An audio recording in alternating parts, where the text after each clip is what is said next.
क्योंकि आपकी आवाज लगातार बुलंद करने का काम हम इस चैनल के माध्यम से करके आपके पेंशन की राशि को 7,500 मेडिकल फैसिलिटीज में पति पत्नी को शामिल करवाते हुए जो है कि महंगाई भत्ता को डीए से जुड़वाने की तरफ बड़ी कदम उठा चुके हैं। और केंद्र की मोदी सरकार के तरफ से जो है कि खबर आ रही है वो हम आपको बताने जा रहे हैं। तो याद रहे, चैनल सब्सक्राइब हो या ना हो, वीडियो लाइक जरूर होना चाहिए, क्योंकि सवाल आपके भविष्य से जुड़ा हुआ है। तो मेरे आदरणीय सीनियर सिटीजन, ट्रेड यूनियन के कर्मचारी, बुजुर्ग पेंशनर्स, आप सभी को लिए चलते हैं आज के खबरों की तरफ। तो दिनांक 25 अक्टूबर 2025, स्थान नई दिल्ली, विशेष संवाददाता की रिपोर्ट हम आपको दिखाएं और आपको जो है कि बताएं। उम्मीदों की नई सुबह, केंद्र सरकार ने दी ईपीएस 95 पेंशनरों को बड़ी राहत की झलक। नई दिल्ली, देश के करोड़ों ईपीएस 95 पेंशनर के चेहरे पर फिर से उम्मीद की किरण जगी है। केंद्र सरकार ने संकेत दिया है कि पेंशन वृद्धि, महंगाई भत्ता, डीए और पति पत्नी दोनों को मेडिकल सुविधा लागू करने की दिशा में निर्णायक कदम उठाया जा रहा है। प्रधानमंत्री नरेंद्र मोदी ने स्वयं वरिष्ठ पेंशन धारकों को आश्वस्त किया है कि किसी भी बुजुर्ग का जीवन अभाव में नहीं गुजरेगा। यह हमारी संवेदना और संकल्प दोनों है, नरेंद्र दामोदर दास मोदी स्वयं कह रहे हैं। श्रम मंत्रालय की बैठक में मांडविया बोले, पेंशन सम्मान का अधिकार है, उपकार नहीं। यह किसी से मांगा गया भीख नहीं, पेंशनरों का हक है। यह बातें मनसुख मांडविया, केंद्रीय श्रम एवं रोजगार मंत्री ने कही है। श्रम एवं रोजगार मंत्री मनसुख मांडविया ने मंत्रालय की उच्च स्तरीय बैठक में बताया कि सरकार ईपीएस 95 योजना के तहत न्यूनतम पेंशन 7,500 करने, महंगाई भत्ता जोड़ने और पेंशनरों के लिए एकीकृत स्वास्थ्य सुविधा नीति लागू करने पर काम कर रही है। उन्होंने कहा कि पेंशन सिर्फ आर्थिक सहायता नहीं, यह जीवन भर के परिश्रम का प्रतिफल है। सरकार इस अधिकार को सम्मान के साथ लागू करेगी। और जो है कि प्रधानमंत्री मोदी ने कह दिए हैं कि जिन लोगों को अपनी जवानी देश के विकास में लगाई, उन्हें बुढ़ापे में सुरक्षा और सुविधा और सम्मान मिलना ही चाहिए।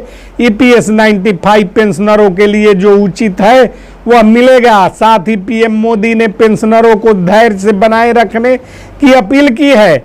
मोदी ने कहा है कि देश के प्रति नरेंद्र दामोदर दास का बेटा कृतज्ञ है और सरकार जो है कि पेंशनरों की पीड़ा समझती है। वित्त मंत्रालय के सूत्रों के अनुसार ईपीएस 95 पेंशन धारकों को भी केंद्र सरकार के कर्मचारियों की तरह महंगाई भत्ता डीए का लाभ देने की रूपरेखा तैयार की जा चुकी है। इससे लाखों बुजुर्ग पेंशन धारकों को हर साल महंगाई के बोझ से राहत मिलेगी। और एक अधिकारी ने बताया कि प्रस्ताव वित्त विभाग के समीक्षा समिति के पास पहुंच चुकी है। स्वास्थ्य मंत्रालय और श्रम मंत्रालय के संयुक्त प्रयास से ईपीएस 95 पेंशनरों के लिए वरिष्ठ मेडिकल कार्ड योजना का मसौदा तैयार किया गया है। इस योजना के तहत पति पत्नी दोनों को सरकारी और निजी अस्पतालों में कैशलेस इलाज की सुविधा मिलेगी। अब यकीन हुआ, सरकार सुन रही है।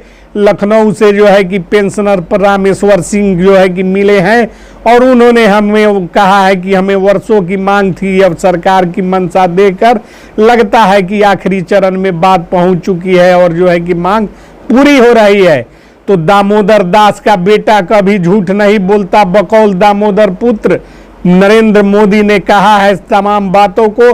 और ईपीएस 90 राष्ट्रीय संघर्ष समिति के चेयरमैन कमांडर अशोक रावत ने कहा है कि पेंशनरों के संघर्ष का परिणाम दिखने लगा है। हम सरकार की सकारात्मक पहल का स्वागत करते हैं।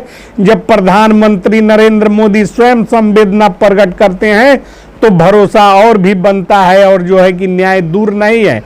कांग्रेस और समाजवादी पार्टी सहित विपक्षी दलों ने ईपीएस 95 पेंशनरों की मांगों को उचित बताया। कांग्रेस प्रवक्ता आला तिरुवरुण ने कहा कि यह नीति केवल एक वर्ग के लिए नहीं बल्कि पूरे देश के लिए, बुजुर्गों के लिए सम्मान है।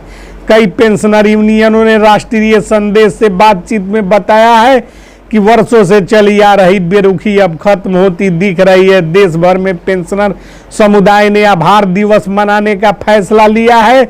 नीति आयोग ने केंद्र सरकार को सुझाव दिया है कि ईपीएस 95 पेंशनर को सामाजिक सुरक्षा आयोग के दायरे में लाया जाए। इसे स्वस्थ पेंशन और पारिवारिक सहायता को एकीकृत ढांचे से जोड़ा जा सकेगा। राज्य सरकारों को भी ईपीएस 95 पेंशनरों के कल्याण के लिए पूरक योजनाएं शुरू करने के निर्देश दिए जा रहे हैं। बिहार, मध्य प्रदेश और महाराष्ट्र ने अपनी रिपोर्ट भेजी है कि वे केंद्र की योजना के साथ तालमेल बनाकर काम करेंगे। सूत्रों के अनुसार आगामी शीतकालीन सत्र में ईपीएस 95 पेंशन संशोधन विधेयक संसद में पेश किया जाएगा। इसमें पेंशन बढ़ाने, महंगाई भत्ता जोड़ने के तमाम जो फैसले लिए गए हैं उसको केंद्रीय पटल पर रखा जाएगा, जिससे जो है कि सरकार अपनी उपलब्धियों को बताने का काम करेगी। प्रधानमंत्री कार्यालय ने सभी पेंशन मंत्रालयों को स्पष्ट आदेश दिया है कि वरिष्ठ नागरिकों के हितों पर किसी तरह की देरी बर्दाश्त नहीं की जाएगी। यह बयान प्रशासनिक स्तर पर नीति को तेजी देने का संकेत माना जा रहा है। सोशल मीडिया पर पेंशनरों और उनके परिजनों ने पीएम मोदी के इस रुख की सराहना की है। ट्विटर पर #EPS 95 relief, #Modi for pensioners जैसे हैशटैग ट्रेंड कर रहे हैं। दामोदर दास का बेटा वह कर दिखाया जो अब तक किसी नेता ने नहीं कर पाया था और कांग्रेस की सरकारें असफल रही थी। ईपीएस 95 पेंशनरों की यह लड़ाई अब निर्णायक मोड़ पर है। देश के सबसे बड़े बुजुर्ग पीढ़ी को अब यह एहसास हो रहा है कि सरकार उनके साथ खड़ी है। राष्ट्रीय संदेश की ओर से आए यह उचित कहना है कि धैर्य रखिए, आपका अधिकार रास्ते में है। सरकार चल पड़ी है और आखिर मंजिल दूर नहीं है। पेंशन की राशि 7,500, मेडिकल फैसिलिटीज में पति पत्नी को शामिल तथा जो है कि महंगाई भत्ता डीए को पेंशन से जोड़ने का काम नरेंद्र दामोदर दास मोदी करने वाले थे, जिसको